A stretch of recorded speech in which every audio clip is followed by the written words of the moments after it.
आज मेरे घर पे आ रहे थे मेहमान, तो मैंने बनाई फटाफट से इनके लिए ठंडी ठंडी मैंगो आइसक्रीम। बस क्या किया, एक पैन में डाला 2 कप दूध, अच्छे से इसको मैंने बॉयल होने रख दिया।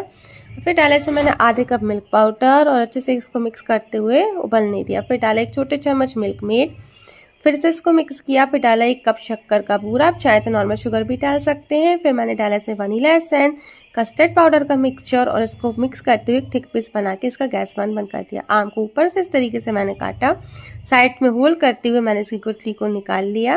गुठली निकालने के बाद अब जो मेरा पेस्ट आइसक्रीम का ठंडा हो गया था उसको इस मैंगो में मैंने यहाँ पोर कर दिया और ऊपर का कैप लगा के इसको पॉलिथीन में रैप करके फ्रिज में 8 घंटे के लिए सेट होने रख दिया। 8 घंटे बाद मैंने अच्छे से पील किया और इसको यहाँ लंबे लंबे पीसेस में काट लिया था। बातों ही बातों में मेरी आइसक्रीम बन करके हो गई है तैयार।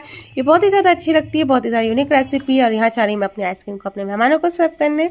तो आप भी जरूर बनाएं इस तरीके से इस मैंगो आइसक्रीम को and don't forget to subscribe.